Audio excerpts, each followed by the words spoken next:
நல்லா யோசித்து பார்த்தீங்கன்னா, நம்ம பார்க்குற ஒவ்வொரு விஷயமும் சோஷியல் மீடியாவில் யாரோ ஒருவருக்கு நம்ம பிஸ்னஸ் பண்ணி கொடுத்துட்ருக்கோம். அந்த மைண்ட் செட்டுங்கிற புத்தகத்துலேயே மைண்ட் செட் புத்தகம் இல்லை, டாப்பமைன் டீடாக்ஸ்னு ஒரு புத்தகம். அதுலேயுமே பார்த்தீங்கன்னா அவன் என்ன சொல்கிறான்னா, மனிதர்கள் தான் ப்ராடக்ட்ஸ். யாருக்கு? ஃபேஸ்புக் காரனுக்கும் யூடியூப் காரனுக்கும் ப்ராடக்ட். அவன் விற்கிற ப்ராடக்ட் யாருன்னு பார்த்தா நம்ம ஒவ்வொருவரும் தான். நம்மளை வச்சு அவன் பணம் பண்ணிகிட்டு இருக்கான். நல்லா யோசிச்சு பாருங்களேன். ஒரு யூடியூப் சேனல் ஒன்று இப்போ any Tom and Dick and ஹேரிக்கு கையில் ஒரு ஸ்மார்ட் ஃபோன் கிடச்சிருது. ஒரு யூடியூப் சேனல் ஆரம்பித்தா எங்கேயோ போயிடலான்னு மைண்ட் செட் ஆகிப்போச்சு. அதனால் ஆரம்பிக்கிறாங்க. அதுக்கு என்ன பண்ணணும்? சப்ஸ்கிரைபர்ஸ் வேணும். 500லேருந்து 1000 சப்ஸ்கிரைபர்ஸ் தேவைப்படுது. அதுக்கு என்ன பண்ணணும்?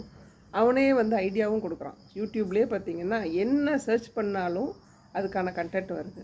எப்படி சப்ஸ்கிரைபர்ஸ் கூட்டுறது அப்படின்னு பார்த்தீங்கன்னா லைவில் போடுங்கிறான். ஒன்றும் இல்லை, நீங்கள் போயிட்டு யூடியூப்பில் போயிட்டு லைவ்ங்கிற ஆப்ஷனை கிளிக் பண்ணி பாருங்கள். என்ன விதமான குப்பைகள்லாம் நடந்துகிட்ருக்குன்னு உங்களுக்கு தெரியும். சும்மா உட்காந்து மணிக்கணக்காக ஏதோ ஹாய் பாய், என்ன சாப்பிட்டீங்களா, வச்சிங்களா, என்ன பண்ணிட்டுருக்கீங்க, இதை பேசிகிட்டே காலத்தை ஓட்டுறாங்க. ஏன்னா 4000 மணி நேரம் அவங்க யாரையாவது பார்க்க வைக்கணும். அவங்க இந்த சேனலில் ஆரம்பிக்கிறவங்க 4000 ஹவர்ஸ் பார்க்க வைக்கணும். வச்சாதான் அவங்களுக்கு மானிட்டைசேஷனுக்கே குவாலிஃபையாக ஆகிறாங்க. இந்த 4000 மணி நேரத்துக்கு ஒன்றுமே கிடைக்க போகிறதில்ல. Please note. அது 4000 மணி நேரத்துக்கு அப்புறம் எத்தனை மணி நேரம் பார்க்க வைக்கிறாங்களோ அதுதான் அவங்களுக்கு பணமாக வரப்போகுது. அப்படிங்கிற பட்சத்தில் ஒரு 1000 பேர் அந்த யூடியூப் சேனல் ஆரம்பிக்கிறாங்க அப்படின்னா ஒருவர் 20 தான் அது அந்த மானிட்டைசேஷனுக்கே ரீச் பண்ணுறாங்க. அப்படிங்கிறது தான் உண்மை. ஆனால் இதை நம்பிட்டு எல்லாரும் ஒரு சேனல்னு ஒன்று ஆரம்பித்து அதில் அதாவது கண்டென்ட் இஸ் கிங் அப்படின்னு சொல்கிற காலத்துலேருந்து நான் வந்திருக்கேன். கண்டென்ட் தான் கிங்கு, நல்ல கண்டென்ட் கொடுங்கன்னு. இப்போ இருக்கிற கண்டென்ட் என்ன கண்டென்ட் கொடுக்குறாங்க பாருங்கள், ஒன்றுமே கிடையாது.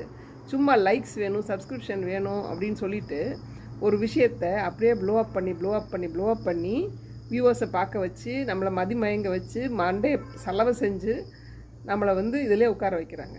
ஸோ இப்போ நம்ம உஷார் ஆகலைன்னு வச்சுக்கோங்களேன். ஒரு ஸ்டேஜில் இந்த இது சோஷியல் மீடியா இல்லாமல் நம்ம வாழ்க்கையே இல்லைங்கிற பட்சத்துக்கு எங்களை கூட்டிகிட்டு போயிட்டுருக்காங்க நம்மளை. ஸோ உஷாராக இப்போவே இதெல்லாம் வேணாம், நமக்கு தேவையில்லை. எதுக்கு அடுத்தவனுக்காக நம்ம ஏன் சம்பாதிச்சு கொடுக்கணும்? நீங்கள் ஏதாவது அது மூலமாக சம்பாதிக்கிறீங்களா? சோஷியல் மீடியாவில் இருங்க, இன்ஸ்டாகிராமில் இருங்க, ஃபேஸ்புக்கில் இருங்க, உங்கள் ப்ராடக்டை ப்ரொமோட் பண்ணுங்கள். அதுவுமே பார்த்திங்கன்னா அவ்வளோ சீக்கிரத்தில் அவங்க விட மாட்டான் உங்களை.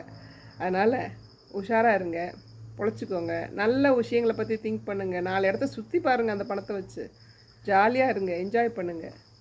நமக்கு தேவையில்லை இந்த அறியாத உலகத்துக்குள்ளே போய் மாட்டிக்கிறதுங்கிறது நம்ம தலைவிதியும் இல்லை.